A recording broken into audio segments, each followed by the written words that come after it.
Continuando con el problema de máquina sincrónica, vamos a resolver la parte 2, que corresponde a la corriente instantánea después de un cortocircuito brusco, despreciando el efecto de los devanados amortiguadores. Recordemos que nuestra máquina se encuentra trabajando como generador capacitivo a una barra infinita de 504 voltios, entregando 4 megavatios a un factor de potencia del 70% capacitivo. Es decir, vamos a ver ese punto de operación. Entonces, nuestro punto de operación, como ya comentábamos, una barra infinita, 504 voltios, entregando 4 megavatios a la red con un factor de potencia 70% en adelanto o capacitivo. Eso nos daría una tensión de operación línea neutro de 1.08187. Una S de operación de 4 menos J 2.8566 MVA, lo que correspondería en por unidad de la base monofásica 2.4 menos J 2.4485.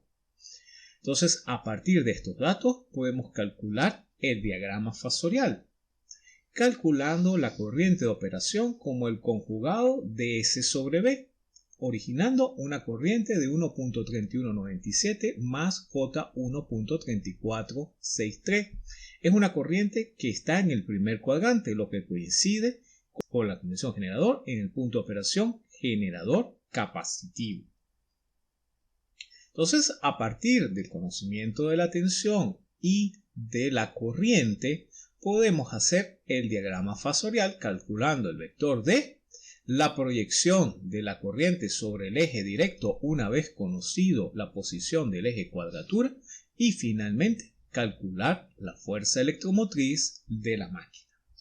Entonces, realizando esos cálculos tenemos una fuerza electromotriz de 1.9775 con un ángulo delta de 0.66819 radianes.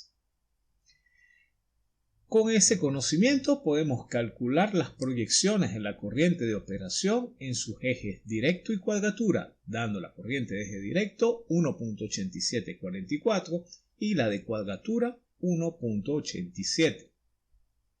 Podemos calcular cuánto es la corriente de campo en esta condición a través de la expresión dF. Conocidos los valores, podemos obtener que la corriente de campo en operación es de 4.0296. Conociendo la corriente de campo y teniendo la resistencia de campo, podemos calcular la tensión de operación de campo, que correspondería a 0.080591 en por unidad. Entonces, teniendo definido el punto de operación, o lo que se conoce como la condición prefalla, tenemos que la corriente de eje directo es de 1.8744, la de cuadratura 1.87 y la IF de operación 4.0296. Como la máquina ante la presencia de la perturbación debe conservar el enlace de flujo, debemos calcular el enlace de flujo prefalla, es decir, el enlace de flujo en 0 menos, a través de la expresión que vemos en la lámina. Como el sistema es conservativo en flujo, el enlace en 0 menos y en 0 más debe ser igual. Por tanto, podemos calcular el enlace de flujo de eje directo, cuadratura y de campo como aparece en la lámina a partir de las inductancias y de los valores de corriente que se obtienen de la condición prefalla.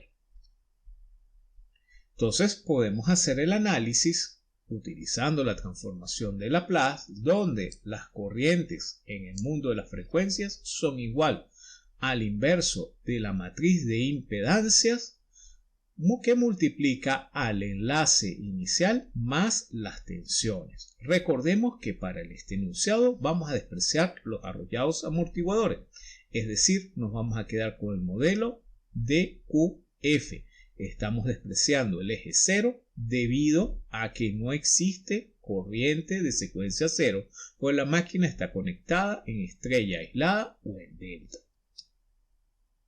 Entonces tenemos la matriz de impedancias para los valores que tenemos de nuestra máquina y nuestra matriz forzante, que son los enlaces más las tensiones. Vemos en esta matriz los valores del enlace y la fuente de tensión de campo. Entonces de ahí se obtienen los valores iniciales o forzantes. Recordemos que estamos ante la presencia de un cortocircuito brusco, por tanto las tensiones forzantes durante el cortocircuito de los ejes directo y cuadratura son iguales a 0. Entonces, aplicando el teorema de valor inicial y de valor final, podemos ver cuánto es la condición al inicio de corriente y al final. Al inicio coincide con las condiciones iniciales que estamos utilizando de corriente en eje directo, eje cuadratura y eje de campo. Y se calcula aplicando el límite de S por I de S cuando S tiende a infinito. En cambio, el teorema de valor final es el límite de S por I de S cuando S tiende a 0. Es decir, que la corriente en régimen permanente en eje directo tenderá a menos 3.6029, en eje cuadratura 0.1201 y la corriente en el campo a 4.0295, es decir, va a permanecer casi constante después del transitorio. Podemos calcular las funciones de transferencia de cada corriente a partir de la expresión que veíamos en la lámina anterior de I de S, obteniendo la respuesta para el eje directo, para el eje cuadratura y para el eje de campo. Como podemos ver, la función de transferencia es del orden de S cubo en el numerador y S a la 4 en denominador. Si aplicamos la transformación inversa de Laplace, podemos obtener la respuesta en el tiempo de estas tres corrientes. Entonces, aplicando la antitransformada después de realizar fracciones parciales y aplicando las leyes de antitransformadas, podemos obtener la respuesta en el tiempo para el eje directo en azul, para el eje cuadratura en rojo y para el eje de campo en amarillo, donde vemos una oscilación inicial que se atenúa hasta llegar a los valores constantes que vimos en la aplicación del teorema de valor final, y cómo la constante de tiempo va decayendo en función de los valores de x de prima.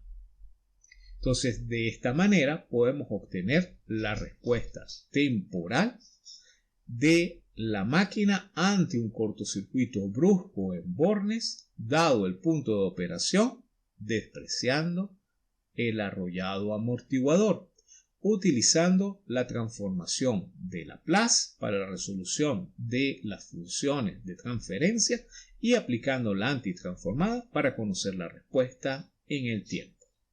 Gracias por su atención y los invito a la tercera parte de este problema.